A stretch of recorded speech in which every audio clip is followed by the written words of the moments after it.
бірақ өмірде мен тағы да бір көргенім, достар, жақсы адамның бір жауы өте көп болады екен. Мен осы жүргенде даже үйіме дейін кіріп кеткен ғой, білмеппін осы уақытқа дейін. Татау жүректің тазалығы мен жүрегімді ашып, үйіме кіріп тұрған жауды да көрмеген күндерім болды. Мен бүгін де мысалы бір әйелмен ренжістім ғой, мана тағатпай кешеден. Сонда ана әйелдің сөзін тыңдап мен жүрегім ұшты. Мен кімнің қасында жүргенмін, оларға жасаған жақсылығымның жауабы өте маған ауыр тиді да, олардың маған жасаған жауаптары. Сондықтан өмірде күрес, әділеттілік пен әділеттік күрес ол бұрыннан тоқтамайды. Біз тек оны однеге барғанда түсінеміз, жандарым. Сондықтан артық кетіп бір нәрсе болса, кешірім сұраймын, бірақ ешқашан өмірде көргенде менен қорықпаңыздар. Мен өте адамгершілікті адаммын, қайсар адаммын. Егер де сіздерге қатты айтсам, шыңдау мүмкін, шыңдау үшін. Өзім қанша жоқшылық көрсем де, ешқашан біреуден қол жайып еш нәрсе сұрамаппын осы уақытқа дейін. Мысалы болады ғой адамдар, жаңағы тумасына барып айтады, мен ешқашан мысалы үйде тамақ болмай қалған кездерінде де мен ойлаймын, оны біреуден сұрауға міндетті емес. Лучше мен дәретхана жуып, туалет жуып, пол жуып табу керек деп ойлап, дипломмен жұмысқа алған жоқ. Университет, Жұбанов атындағы мектеп, Жұбанов университетін бітіріп, Тәуіпте мен Ырғыз ауданы Тәуіп совхозында мен білім алдым, ол бастауышты. Сол кездің өзінде мен өте көп әділетсіздік бала кезімнен. Өйткені жаңа күшті киініп жүру керек ортада, енді жас бала кезімізде. Күшті киінбесең, сен все равно бір кем дүние. Сөйтіп киімді мен әкем мен анамды кейде ренжітіп алатын болдым. Мен әкем ренжімейді, әрине анам. Әлі есімде, мен қазір Бағдагүл ханым сынықшы, Бағдагүл ханым баталар деген менің кітабым бар. Онда бүкіл өмірбаяным менің жазылған сонда. Сонда мен 4-5 жасымнан өзім тіршілік етіп, жейтін конфет печеньемді табатын едім. Сосын үйдің бір бұрышы болды бізде, үш үйлікте тұрдық бірінші кезде. Сонда сол бұрышта отырып күнде тілек тілесем, айна қатесі орнады. Біреумен сөйлесем, бірақ оны баламын ғой, кіммен сөйлесем білмеймін. Сол бұрышта отырып, әруақтармен сөйлесетін болған бол. Сонда кішкентай кезімнен қасиетті мықты болды мен. Содан бір күні есімде, ол кезде Адидас, Монтана, Золотая Шайба деген жемпірлер болды. Күнде мода шығарса, ауылдың бәрі қыздар тырысып алады, класстас қыздарым, сыныптас. Біреуінің мамасы дүкенші, біреу үйінде жалғыз қыз, біреуінің үйінің кішкентайы болуы мүмкін. Сол олардың бәрі күшті алады да, мен енді үйдің үлкені, ата-анам көп балалы. Соны кейде алып бере алмайтын. Сол кезде мен жаңа бұрышқа отырып тілеймін, өйткені сабаққа барғанда өте намысты болдым. Күшті киініп барғым келді, киімді жақсы көрем киінгенді. Ана күшті киінген кезде бәрі сені сыйлайды саған ше. Содан жаңа бұрышқа отырып тілеймін, өстіп.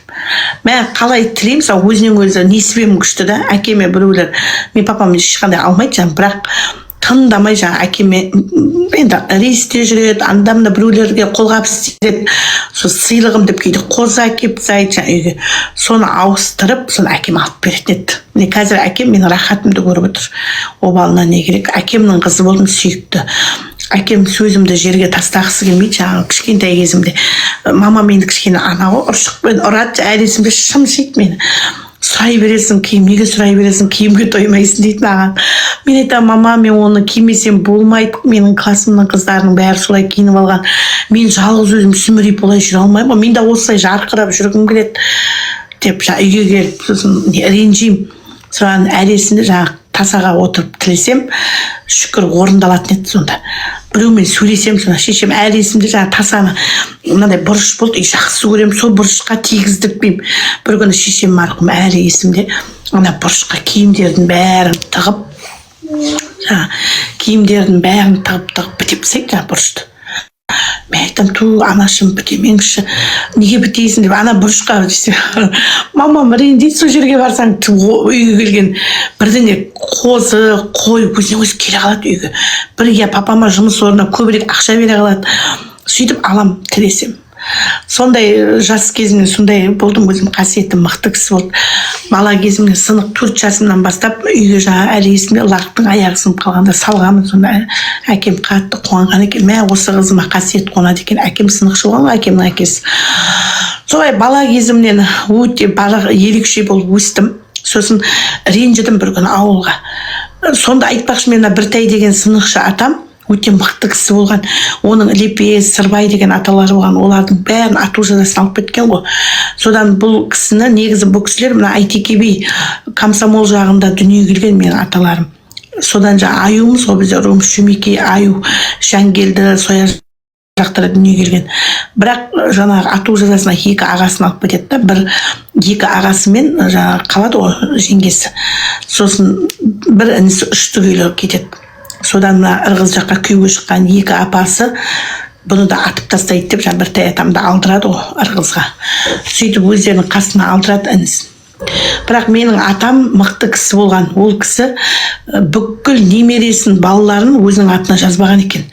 Бәрін жаңағы тәшемен де өзінің әкесіне Лепесова мұғымен. Марқұм ол кісі өте әруақты кісі соған Лепес атамыз біздің. Ол кісі деген өте білімді кісі болған, мықты осындай. Өте шыншыл кісі болған. Сондықтан ол ұнамаған ату жазасына кескен ғой ол кісілерді. Сосын мына кімді, Лепес атамды кескен. Сосын сол басына барғым келеді. Неге барғанда бармасам, құрбандар постоянно марқұм Гүлсезім марқұм баратын еді соған. Келесі жылы арнап барайын деп отырмын. Құрбан бізде бар ғой, 31 барады бәрі. Барып көрмеппін. Сосын екінші мына Сырбай атамыз да өте мықты кісілер болған ғой. Содан жаңағы Біртай атам мені жазбаған екен. Үйде ешкімді жазбаған. Бір күні әкем үнемі соны айтады. Әкесі ғой енді уайымдайды, қайтыс болғасын. Сосын бала кезімде құлағымда әкем айтып отырады, өзімнің әкем ешқандай атына жазбапты деп. Содан бір күні бірінші сыныпқа баратын болдым. Мен бірінші сыныпқа баратын білген жоқ. Негізі мен 79 жылғымын ғой. 78 жылғылармен бітірдім мектеп түлекті. Сонда әлі есімде жаңағы көрші қыздардың бәрін конфет, печенье алу үшін ойнатам, ойын ұйымдастырам, осындай активист болдым. Содан бір күні ойын ойнатайын деп шықсам, жазайық осылай. Мына дос қыздарым шықпаймыз дейді, ойнамаймыз біз. Неге ойнамайсың? Осы Гүмән, Күшия дейміз, Гүлжа Қаракөз, мен класстас қыздарым ғой. Барсам, жоқ, біздер ойнамаймыз дейді. Күшті киініп алған, фартук, бастан бантикен киім алып берген, мамалар дайындалып жатыр екен ертеңге. Неге ойнамайсыз? Біздер мектепке барамыз дейді. Осы кішкентаймын мен. Есімде, мектепке барасың ба? Мен неге бармай мектепке десем, білмейміз, сен неге бармай? Сен өзіңнің ата-анаңнан сұра, мамаңнан сұра дейді да маған. Анаңнан сұра. Үйге жүгіріп келді. Шешем менен кішкене сескенеді жаңағы. Андай бір түрлі сөйлейін, бір түрлі қыз болдым. Ол сияқты кішкене. Мен ана аяқтан сондай бірдеңені бүлдірейініп Ердоғанда ұқсайды кейде. Бірдеңе бүлдірейініп кетсем, ашуланып кетемін, осылай жүгіріп, сосын мамаммен көп ұрысып қаламын, шидек па, бірдеңелер тибем, шешемді қорқытам деген айқайлай алмаймын ғой. Бірдеңелер түйіп, жынданып кетім үйге қарай.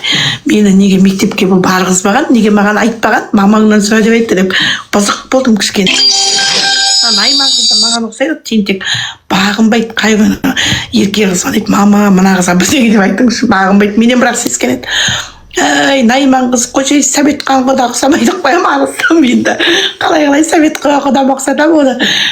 Шатақ қожайшы давай деп айқайласам қояды, бірақ кішкене қояды. Менен айнымайды, шатақ олды айтқан. Содан үйге келіп шешем марқұм ұршық үйрет. Бірдеңе сен балалы шағалы кісі келіп естіп, неге мен бүйтіп тұрам еще, неге мен бармаймын мектепке, неге мен мектепке бармаймын, бәрі мектепке барады. Сен кішкентайсың ғой, құрсын жынды ма, олар үлкен қыздар ғой, сенен бір жас үлкен олар. Сен қайқа барасың? Сен келесі жылы барасың дейді мамам. Жоқ, мен барам деп бүйтіп тұрам. Шешем марқұм. Құдай-ай, мына Шапайдың жынды қызы дейді. Мен мынау шынды қыздан басым іспәне қалды. Мынау сөз ұқпайды енді дейді. Соны әкем келеді кешкісін. Әкем келсе бір той үйде. Біздер мені, Гүлжанат сіңілімді қатты жақсы өтті, қыздар жақсы өтті. Күттей сіңілім дөй деп анаяқтан алдынан шығады. Соны әкем келсе, тәте дейміз ол кезде біз әкеміз. Сосын мен айтам, жоқ, тәте мен баруым керек. Сосын әкем ойланып отырып, жақсы қызымның айтқанын орындайық деп, сосын жаңа бұрышқа барам деп бүйтіп сол кезде жүгіріп бұрышқа кеткен болсаң шешем ойбай деп жатыр, бұрышқа жібермеңдер мынаны деп. Мені бұрышқа жіберткісі келмейді, аяғымдан тартады, інілерім бар, ағамдар бәрі. Бұрышқа барып тек тілеп үлгерсем, мәмет орындалады. Содан бұрышқа барып тілеп, содан айтып аяқ астынан ойламаған жерден мектепке баратынмын. Түннің ішінде кеш болып кетті уже. Папам жұмыстан келіп жатыр, әкем содан дүкенді аштырды. Ол кезде Айзада апайлар ма білмеймін әйтеуір магазинді ашып, ішінен школьный форма бәрін киіп алдық. Содан үстімізге жаңа күшті школьный киімдерді, бантик басымда. Сөйтіп әкеміз аяқ астынан мектепке баратын болдым. Жаңа кез келген нәрсем ай момент орындады. Аузым дуа болып тұр ғой. Содан мектепке барғанда татабошы ана күттай кезімнен бірдеңем бар, бастарын дуалайын ба білмеймін. Мектепке барып тек отырып тіледім, артта отырып. В общем, фамилияң кім десе, мен Біртаева деп, Лепесова деп айтпаппын вообще. Бастауышты бітіргенше Біртаева болып бітірдім ғой. Білмейді ол дәрігерлер. Енді мен бастауыштан көшкен кезде шошып бүкіл дәптерім, таблицам, табль бәрі Біртаева деп тұр. Куәліктен қарайды, Лепесова. Мынау қайдан шыққан ба мені? Сонда датабой мықты, қасиетім мықты болып тұр. Мұғалімнің, үйдегі шешемнің, әкемнің бәрін көзін байлаған болып тұр. Шешем айтады, мен сені сабаққа дайындағанда неге қарамағансың? Дәптер, журнал бәрі Біртаева деп толтырып тұр. Менің фамилиям Лепесова негізі. Сөйтіп мұғалімдерді басын көзін дуалап тастаған, көзін байлап тастаған. Сонда датабой аруағым мықты болып тұр, көрдің бе? Сөйтіп әкем айтады деп, бірдеңесі бар деп сөйтіп отырады үйде. Бірдеңе айтам, тек орындалады. Сондықтан мені пайдаланыңыздар, маған көп сөздің керегі жоқ. Көп мен қолымнан келсе ренжітпеуге тырысам біреумен. Тек ренжіскен адам мені Құдай кешірсін, оңдырмай қалап та Құдай. Содан қорқам мен. Негізі менімен ренжіспеңіздер. Лучше тыныш жүрейін, мен көп өзіммен өзім жүрем, бірақ көтеріліп кетсе мен тоқтамайым. Онда ешкімге бағынбаймын да мен. Потому что әруақ деген көтеріліп кетеді. Былайынша адамға мен өте көп қол қайыр жасайтын адаммын. Бірақ соны адамдар түсінбейді. Адамдар ашуландырады. Мысалы, өмірде ондай менен ешкім қиянат көрмейді. Құдай тұр ғой, мен ондай арамдығым, біреудің бірдеңесін жымқырып кету. Мен қасыма жолаған адамдар, білмеймін, Құдайдың құдіретімен күйеуге шыққан күйеуім да міне бақытты, шүкір. Қайын жұртым да бақытты болып, төркінім де бақытты. Сондай бақытқа жаратылған кісімін. Келін алды, міне келінім де бақытты болды, үй де бақытты болып кетті, байыптық, дәулетімен сәулет жарасып. Бірақ соны көп адамдар түсіне алмай қалады. Сосын олар оны басынып кетті, мені мына жеріме шығып кетеді. Содан кейін уже осындай халге түсеміз. Так өзім ешкімге ретсіз тиіспеймін. Кәдімгі өздері де күшті болып, какой ответ дейді ғой, какой ответ, такой привет, какой привет, такой ответ болу керек та адамдарда. Мен қасымда жүрген достарым да солай. Жұмыс істейтін балалар, мысалы Алан болсын, енді қанша менің қасымда жұмыс істейді ғой қыздардың, біреуі бірақ не болып кеткен жоқ. Бірақ соны бізде тек минусы көп адамдар көтере алмайтын екен. Алла тағала деген сол үшін екен ғой адамдарға бермейтіні. Көп адамдар басына бақ қонса, оны көрмейді, көтере алмай қалады екен. Мен мына басыма қонған бақты сол ұмытпайын, үнемі көтерем.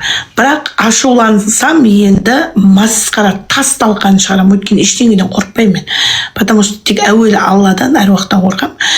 Өйткені мен адам баласына арамдығым жоқ, шын ниетпен жасаймын да бәр нәрсені. Мысалы, біреуді жақсы көрсем, біреуді жаңа бәрі шынайы, біреуді пайдаланып кету үшін деген ондай жоқ. Соны ескертіп қояйын халыққа. Түбінде ол қазір білінбеуі мүмкін, бірақ түбінде бәрі өзі несін шығады. Боқтың иісін қанша жауып қойсаң да, неше түрлі затпен түбінде ол шығады, сасиды, сондай мағынада. Сол ескертіп қояйын халыққа. Сондықтан көп неғыла бермеңіздер. Бағдагүл ханым біреуден қорқады екен деп те ойлаймын. Мен осы көп дүниеге сосын қызыға бермеймін. Бүгін бар ма, бүгін жұмсап тастаймын. Қазір қалтамда соқыр тиын болмауы мүмкін. Солай өмір сүремін, бір-екі күнімді ғана ойлап өмір сүретін адам. Бүгін бар болса, бар, көремін, жоқ болса, тағы да көрерміз деген сияқты өмір сүремін. саспаймын, дымнан саспаймын. Сол мына мен жолдасым да тек бақытты көтеріп жүр, бұл кісі көтере алмай қалса өзі қалады. Мысалы жаңада бір әйел болып өзімен сен жаңа қожайынға шықты, сен күшті болып жүрші деп киім алғыздым барып. Білмеймін, сол өзімді ең соңынан ойлаймын, бірақ сонда да мен бақытсыз емеспін. Сонда да Құдай маған бәрін өзі береді. Қалай келеді, берем, солай келеді. Сондықтан ескертемін. Уайымдамаңыздар, менде бәрі жақсы. Жаңа біреулер жазып жатыр, келінге мен оған уайымдап жатқан жоқпын. Әр нәрсенің қайыры бар, жандарым. Мен ол қатты мұная берудің маған қажеті жоқ. Өйткені жаңағыдай бір енді олар наоборот мені рахат көрген шығар деп ойлаймын, өзімнің жеке пікірім.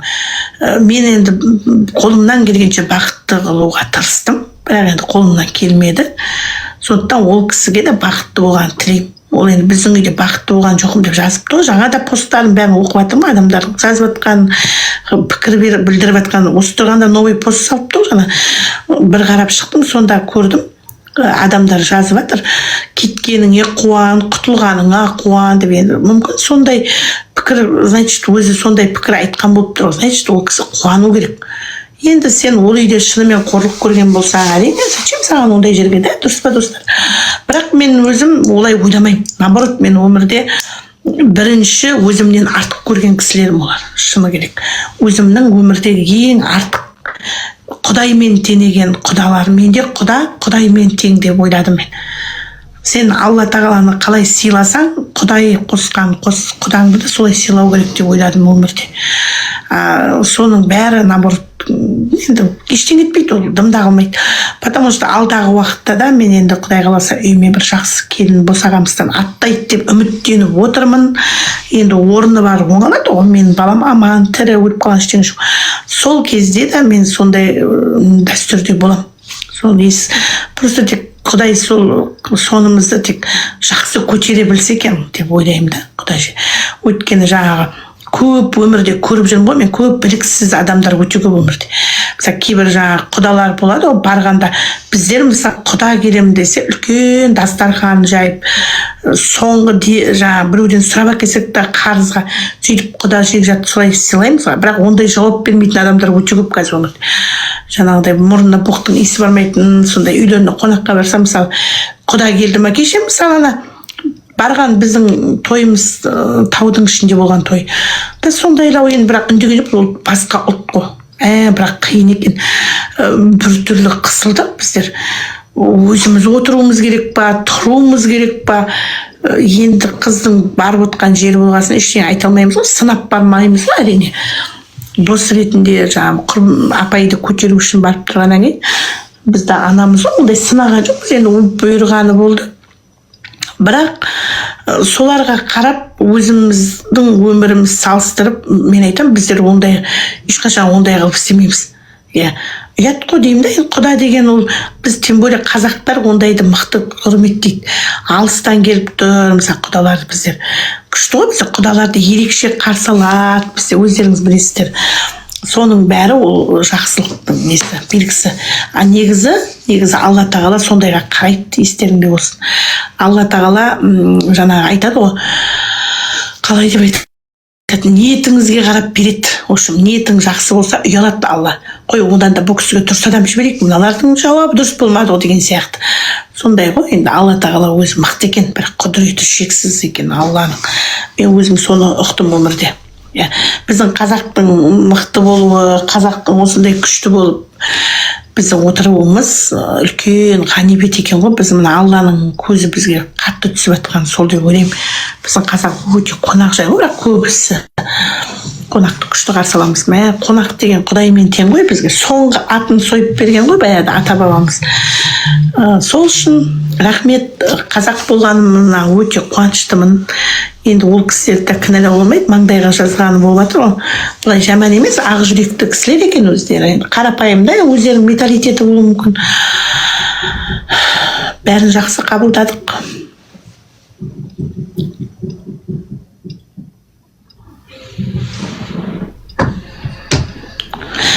Ақтаудағы ініңіз, Ақтаудағы ініңіз армияда службада болдым, таныс фамилия екен.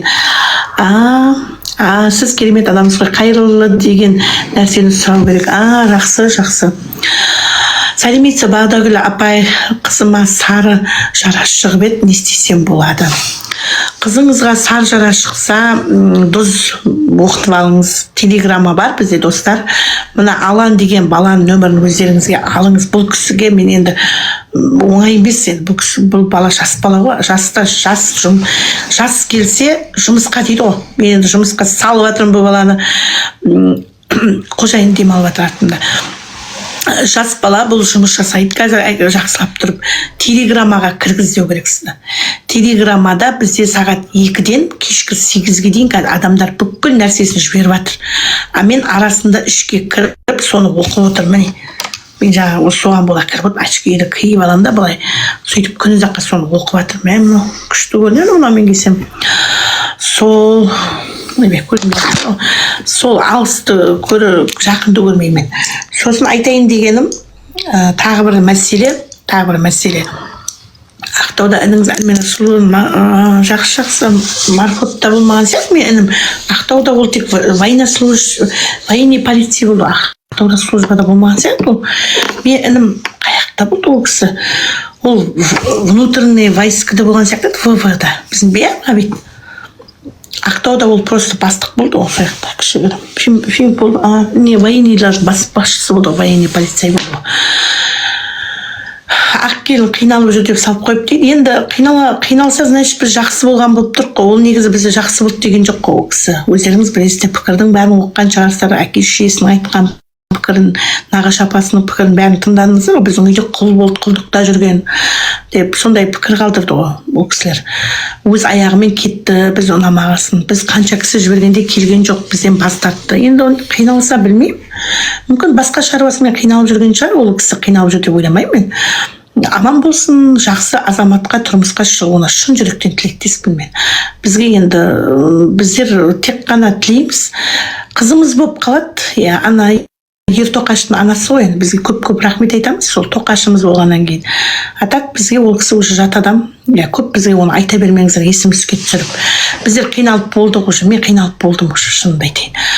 Неше күн жыладым, сықтадым. Артқа шегінетін жол жоқ, бәрібір біз оны қазір бардық, енді келгенмен біздің үйде менің қызым әлі күйеуге шыққан жоқ, сосын үйімізде деген күнде ұрыс керіс береке маған керек емес. Өзім осылай сапарда жүретін кісімін ғой. Халықтың адамы, мен өзімді итакты халықпен шындықпен күресіп, қасиетіміз болғасын отырғызбайды. Бұқып қалатын жерім жоқ. Дұшпаным көп еді, үйдің ішіндегі дұшпан маған керек емес. Маған өзім осы бұйырса тілеп отырмын енді Құдайдан. Жаңа пікір жазып қойыпты ғой, менің осы сөзім бәрін біз әлі келін алған жоқпыз ғой, тек қиялдап айтсақ, соның бәрін жазып жатсыздар ғой. Уже шешесі келін іздеп отыр. Әрине 100% ол кісіге жол жоқ кейін қарай. Оны мен үйден шығып баратқанда ескерткенмін ол келіншекке, бірақ қайтар есігіңді қатты жаппа, босағадан аттап кете берме деп ескерту жасалған ғой ол кісіге. Сосын үйіндегілерге де ескерту жасалды. Енді ол кісі бетін бәрі ашылғаннан кейін істейді ол келіп. Ол кісіге ешқандай жол жоқ. Ол бұрынғы өмірді адам аңсаса, ешқашан кейін қарай бара бермеу керек. Сондықтан болмайды ол, достар. Бізді мазаламаңыздар, өтініш сіздерден. Отырып алып үпілген адамсыздар ғой. Ол кісіні бізге айта беріңіз. Бізді ешкім қуып шыққан жоқ, біз ондай заман жоқ. Біз оларды қуып шығатын болсақ, оның анасы бізді бұлай қоймайды. Кәдімгі өзінің бүйтіп аяғымен шығып кетті ол. Ол енді өзі біз келісе алмадық та, просто бірақ қуып шыққан жоқпыз оны. Мен ол кісіге тағы да қайталап айтамын, тыңдап бір жерге жазып қойыңыз. Өзінен сұраңызшы, неге сұрамайсыз? Или эфирге кіріп айтсын өзі жұрттың көзінше. Ол кісіге біз талап қойдық қой, екеуіңіз ренжісе бермеңіз. Мына Перизат қызымызбен Ақкелінің арасындағы ұрыс тоқтау керек, дұрыс па? Сосын ол кісі айтты, кешірім сұрай ғой дедім, өйткені оның жасы кіші, жолы кіші. Мынау қайнапаң еще қонаққа келіп жатыр, 10 күнге жұмысқа келіп жатыр. Кешірім сұрамаймын деді ол кісі. Жоқ, кешірім сұрай алмаймын деді. Сосын бейбарыста ескерту жасады. Сен менің шын сүйсең, менің азаматымсың ба? Біз Ердоған екеуміз саған керекпіз ба? Онда шешім шығар деді. Ол қандай шешім болуы мүмкін? Бөлек тұру ма? бізден бас тарту ма? Біз енді ондай тәрбие берген жоқпыз, ренжімеңіздер. Біздің үйде итакта адам жоқ, таңертең кешке жұмыстамыз. Не қандай айта береді деп еще әлі зарлап отырдыңыз. Өздерің сұрақ қоясыз, сосын мені мазақ қыласыздар. Ана жақта пікірді бар, оқыңыздаршы. Бүкіл мені ит қылып отыр ғой жақта. Мені ит қылып отыр, ол қай бетімен келеді? Сіздер өтірік үндемей отырып істеп отыр ғой, ол өзінің істегенін. Сіздер неге ол адамды неге ақ пен қараны ашып үйренбейсіздер? Лучше мен шынайы міне бәрін айтып, ол үндемей. Ана осырықта да болады ғой, бір қарсы етіп шығады иіс. Мынау деген тек бықсып отырған келіншек қой, бықсып отырған. Өйтіп жылағанды, сықтағанды сала берсін, сала бермесін, ешкім де оны қумайды ғой. 7 жыл тұрған келіншекті кім қуады ол үйден? Қуатын әйел 1 жыл болып дұрыс, 1 жыл болып қуып жіберсек 1-2 ай, мен түсінбей. Ол 7 жыл бойына сол үйде өмір сүріп жатқан әйел ғой ол. Ондай босқа сөздерді адам көздеріңізбен көрмей, қолдарыңызбен ұстамай ешнәрсе олай айта бермеңіздер, өтініш сіздерге. Тек ұялмайтын адамдар отырып алып мына жерге. Сіздерге қазақшалап айтам, сіз өзіңіз кішкене ойланып қараңыз. Ол біздің үй жаман болса, ешкім 7 жыл тұрмайды, мынандай ызылдаған адамдар тұрмайды сен. Ол бір ауыз сөз үшін кетіп тұрған адам, ешкім қуған да жоқ. Өзі тұрмайым деп тұрған адамға сен жалындық қой, бірақ жалындық қой. Бейбарыс деген 2 рет барды, мен амал жоқ оны Алматыға жібердім. Барысып менді жылап еңіреп барғанда ұрды, соқты деп жатқан жоқ па? Қараңызшы, өздерінің комментарийлер тұрғы оқыңдаршы барып. Адамға олай бәле салуға болмайды, достар, ұят болады. Мен мана нағашы апасына да ескерту жасадым. Маған июнь айы мен май айының жоспарын көрсетсін ол әйел деп. Үйде не істейтін жоспарын жазсын осы жерге. Таңертең нешеде тұрасың, ешкім сені мазалап жатқан жоқ. Адам соны білу керек, үлкен келіншек қой. Бейбарыс ажырасам дейді, бейбарыс вообще жоламайым дейді. Потому что ол бейбарыс уже шаршады ол әйелден.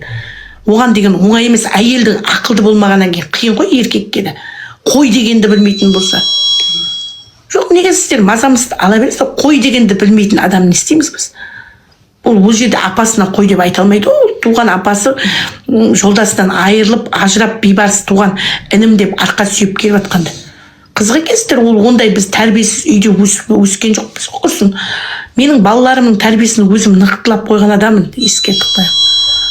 Неге бөлек шығаруым керек? Неге бөлек шығар деп сіздер шығарса, бөлек ол жас кезінде шықты. Қазір дырдай 7 жыл келіншек болған кісі бөлек шықса, ол еш адам бізді көрмейді одан кейін. Неге бөлек шығу керек? Адам үйіңізден сіз 7 жыл келіншек болып тұрсыз сол үйде. Бізбен бірге. Неге ол біздің қиыншылығымызды бөліскісі келмей ме сонда? Біздің үйдің жауы ма не ол сонда? Ата жауымыз ба не біздің үй жүрген?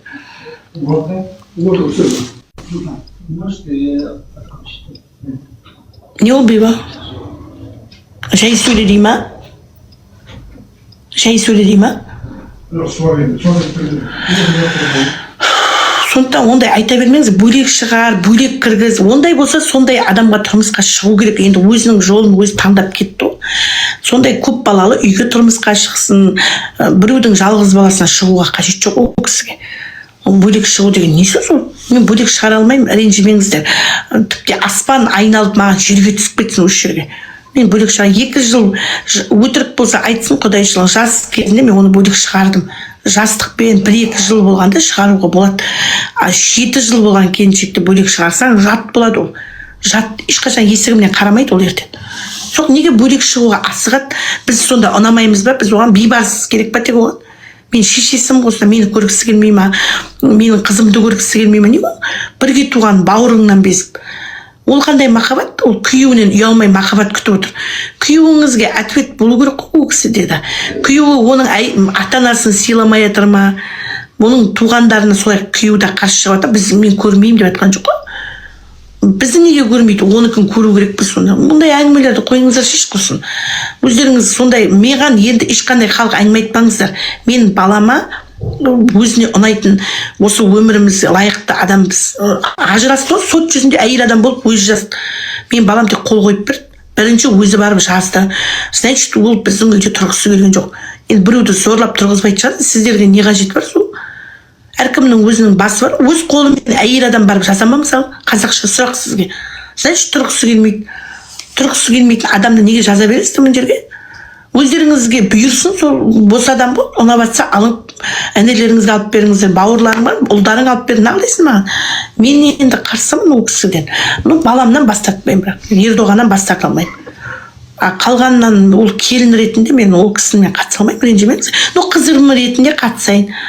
Кәдімгі қызым ретінде мама дей берсін, мен ренжімеймін.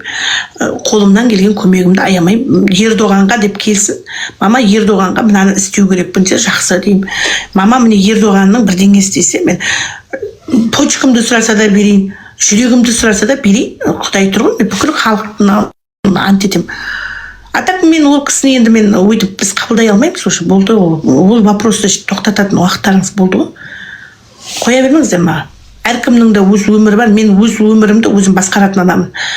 Біздің үйдің жанұяда менің жолдасым басқарады, жолдасым давно шешім шығарып қойды ол кісі. Поэтому ол үндемейді, бір-ақ рет айтты болды. Мен одан кейінгі шешімді Бейбарыс шығарды, Бейбарыс шығарып қойды уже, мен де шығарып қойдым.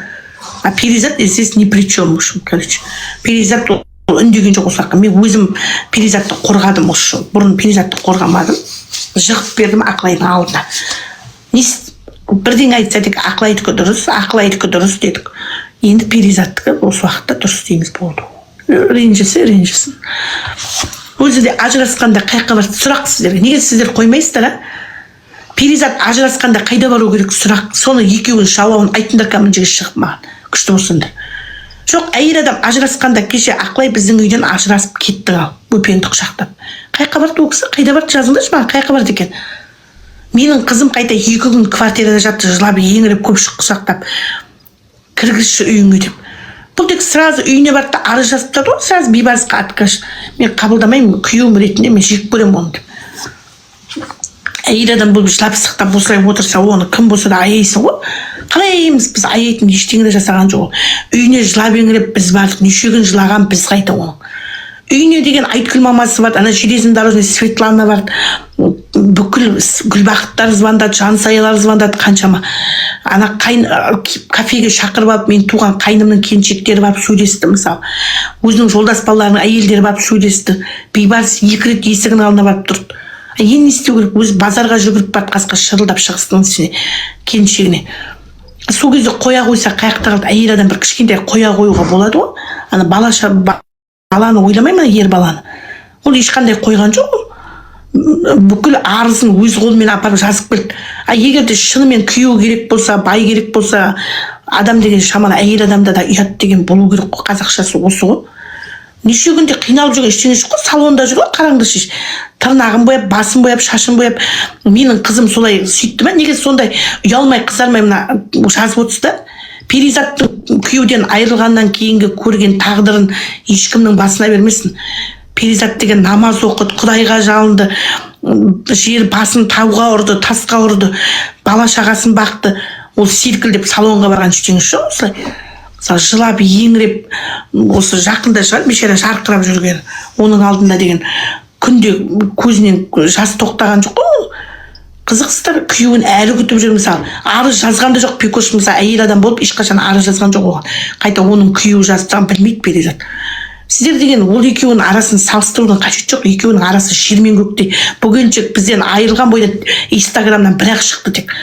Салонға жұмысқа кетті, ана салондағы бүкіл нәрсесін кешегіде менің балам алып берді ғой, оның бәрін айтпай отыр ғой, мысалы. Бір өмірі жұмыс істеген жоқ, ана ақша, ана заттың бәрін ол қайдан алды деп ойлайсыздар. Сол Бейбарыстың арқасында мысалы жолдасы сондай құрметтеді оны.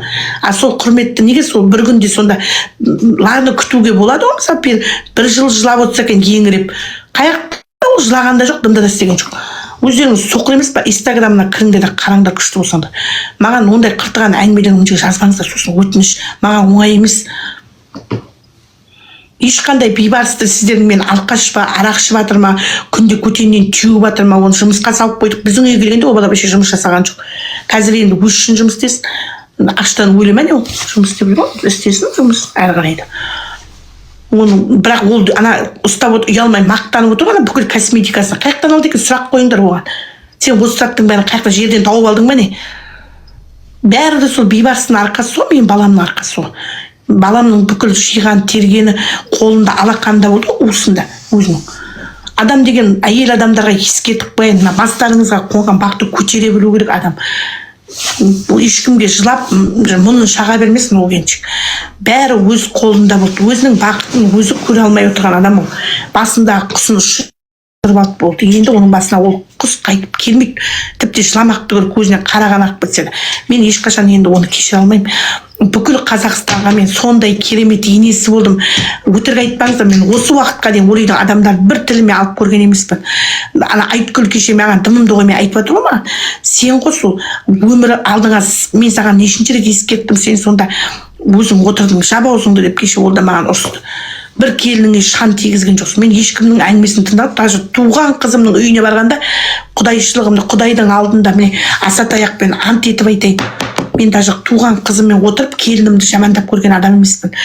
Өмір бақи перизаттың да шайын ішпеймін. Түннің ішінде сағат 2-3-те мен орнымнан тұрып кетемін. Ақылайды бір жамандатып көрген жоқпын адам баласына. Қазір күйінгесін айтамын мен. Өзі осы жақсылығымды түсінбей кеткен үшін. Мысалы мен анасым ғой, қандай Бағдагүл ханыммын. Бүкіл елге мен итакты да мен қазір осы тұрған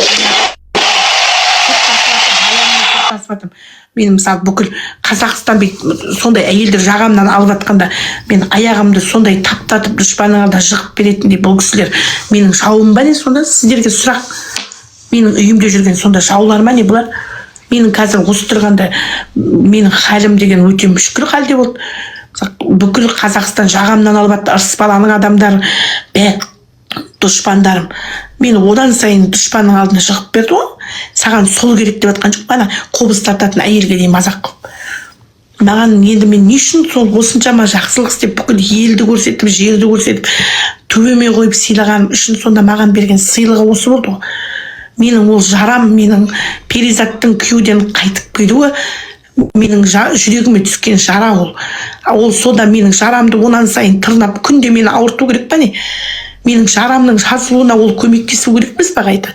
Ол менің туған родная келінім. Ол қайта мама, олай уайымдамасыз, біз бармыз саған, біз сізге көмектесеміз, бейбарыс екеуміз мама деп жүретін жанымның жалауы емес па? Ол жанымның жалауы. Олар мені келіп арқамнан пышақ салып бәрі. Маған, мен анамын достар, маған олай айтпаңыздар. Мен әркімнен туған қызым емес, ол 30 жыл оттасып өмірдің қиындығын көрдім. Менің балама рахмет айтамын, наоборот, бүкіл Қазақстанның алдынан анасын ренжітпеген үшін. Олай істеуге болмайды достар, ол дұрыс нәрсе емес ол. Мен қазақтың текті қызымын, маған оңай емес. Басымды тікке көтеріп жүре алмай қалдым мен. Мен сондай істеуге лайықты ене болған жоқпын, ол бәрі біледі. Астында көлікпен жүріп, жарқырап жүрді, ол жарқырап. Ауырған кезде мен оны қалай бейбарысқа арқалатып қойдым. Арқалайды давай, арқаңа сал, аяғын баса алмай жатқанда. Неужели соны көрмейді нағашы апасы бүгіндікке менің дымымды қойған жоқ? Қалай соқырсыздар ма, соны көрмейтін, қандай соқырсыздар, бәріңізді ұл қыз ұстап отырсыздар. Олай айтуға болмайды. Олай айтуға болмайды достар, ешқашанда. Мен балаларымның бейбарыстың айлығын ұстап, баламның ақшасын санап көрген адам емеспін. Үйде қанша ыдыс бар екен, үйде не тамақ тұратын, үйдегі малдың да санын білмеймін. Мен ондай жек көремін. Ол келін деген дүниядан артық емес мен үшін. Мен Ақылайды бүкіл дүниядан да артық көрдім. Үйімді аманат етіп тапсырдым оның қолына. Бөлек шығатындай, ол үйде не бар сонша? Кімді ауырлап жүр екен ол бөлек шығуға? Ол мықты әйел болу керек, мықты текті. Осылай тұратын келіншек болу керек еді. Менің мамама тиіскен адамдарды мен орнына қоям. Сен кімсің деп тұратын келін болу керек еді. Менің жауларыма қарсы тұрып менімен бірге. Ол келіп мені осындай халде жүрген кезімде мені издевать қойшы, наверное. Керек жоқ маған ондай. Мен деген, ол бала деген адам, қыз деген менің жүрегімнің жартысы ол. Мен қызымнан да оған көп ұрысқаным үшін ұялам. Өйткені мен оны қатты құрметтедім, Ақылайды ренжіткім келген жоқ. Ол деген өзінің елін ұстап менің босағама келген үшін мен Ақылайдың алдында үлкен өзімді всегда оны көмектесіп поддерживать етіп отырдым. Потому что мен өте ұятым бар адам. Олай мені кінәламаңыздар достар. Мені жаман адамдарға теңеудің қажеті жоқ. Ұят болады олай айтқандарыңыз өте қате. Адам деген ең жақсы көретін адамдарда жасайды. Оның үйіне қонаққа барғанда жарқырап баруым, оның анасын қасыма алып құрметтеуім, ол деген үлкен адамгершілік. Оның бәрін олар жоққа шығарып отыр қазір. Мен деген өзім шошимын аналардың әңгімесін тыңдағанда. Масқара, мен кіммен жүргенмін, кім менің қасымдағы адамдар сонда кім болған деп. Мен шошып кеттім. Мен аналардың әңгімесін тыңдағанда бар ғой. Вообще қорқамын мен даже тыңдай беруге оларды даже. Мен уже қайтадан ояққа қорқамын даже жолауға. Ол өмір деген әлі қайда, мен әлі қайда шүкірмін ғой. Жүрегім әлі не, жұмысым бәрі орында тұр. Ертең мен үлкейем, қартаям, қарттық келеді маған. Денсаулығым сыр беруі мүмкін. Білмеймін ғой мен әлі өмірім не тұрған. Сондай кездерде мен қалай мен жалғыз баламның әйеліне сенем осыдан кейін. Ренжімеңіздер достар, конечно. Жоқ, мен бір Аллаға да тапсырмаймын, аман болсын, бақытты болсын, әркімде бақытты болуға лайықты ғой. Бірақ бізге деген сосын тыныш отыру керек қой. Бүгінше ана комментарийлерді оқығанда бар ғой. Шын жақсы болса, ол ана комментарий олай жазбау керек. Ұят қой, мысалы өзі деген әруақта ана жақсылықтың бәрі ол ертең Құдайдан сұралады ғой баладан. Үйде, біздің үйде көрген бүкіл жақсылығы оны Құдай сұрайды еді. Каждый копейк тиын сұрайды одан. Менің қызым мысалы өтірік болса қарап отқан шығар, қайынжұрт айтсын перизаттың Құдайға шүкір деп отқан шығар. Менің мысалы перизатымның қайынжұрты ешқашан Бекошқа жақсылық істеген жоқ. Ешқашан. Олар тек үнемі жаңа тек әйтеуір той жасасақ та келмейді. Да-да. Алло. Да-да. По-русски можно?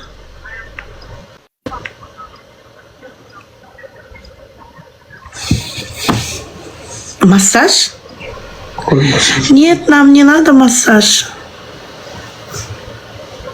No, массаж. Не надо. Не деп айтамын мен массажға жазылған жоқ, қуама массаж деген. 60 мың дейді, құрсыншы деп, сен жаза қойын деп. Оны ал деп тұр. Мә, вообще орыс тілін мен түсінбейді. Масқара. Ағылшынша үйреніп алу керек, құсына орыс тіл десең, бәрі шыны келеді саған. Орысша сөйле деп, орысша айтшы десең, шүк көрсең. Кәдімгі фашист сияқты болып кеткен орыстар. Басқа орысша сөйлемеңдер құрсын. Ағылшынша үйренейік, үйрен нәу дедім, айту әне түсіне қалды. Нәу массаж, не құдай орысша үйрену. Мына түріктер жаман болып кеткен. Жаман емес, дұрыс шығар.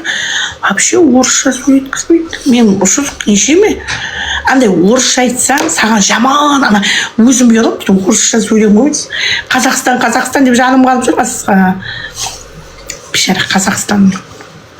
Мен айтам ғой, мына негізі любой нәрсені Құдайдан келеді деймін ғой жаза. Орыстар деген мың асқанға бір тоқтам болады екен ғой, бұлай мә деп. Орыстар деген мұрны бүйтіп кетті, жаман болып кетті ғой бұлар деген. Масқара кертеңдеп тек. Құдай деген мұрнына қойып тұр ғой қазір бұларды. Қысқа Құдай кешірсін.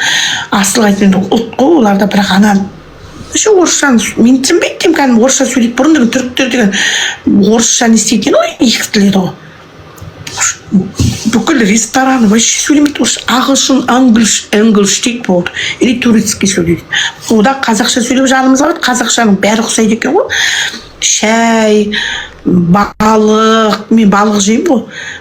Тым түсіндіре алмады, фиш дедік, бірақ балық деп, риба десең балық деп, қуанып кетті балық деп. Ана балық түсінеді екен бұлар. Жоқ, мынау не ғой? Отель ғой, отель. Отельде болады ғой, домашний телефон, андай бірдеңе тұрады ғой, рация сияқты бірдеңіз. Типі телефон сияқты.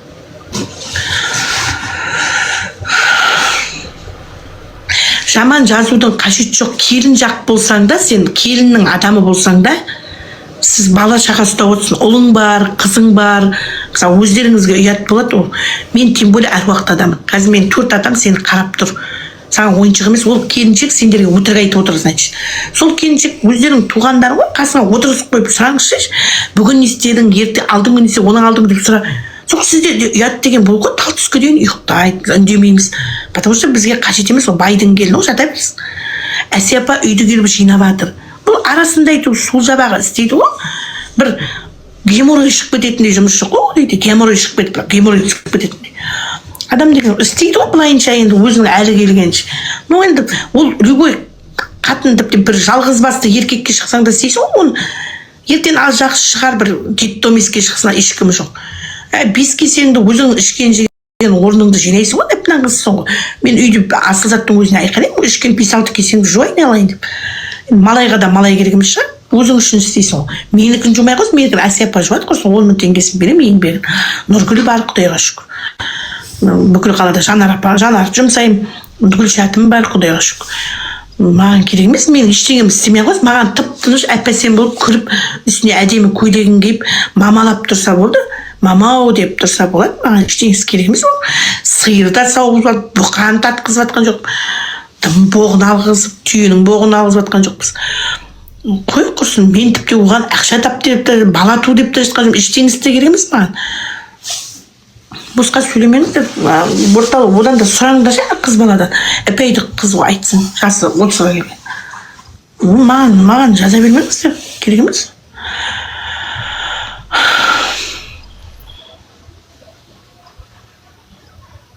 Иә, келеді ғой, алдарына келсін.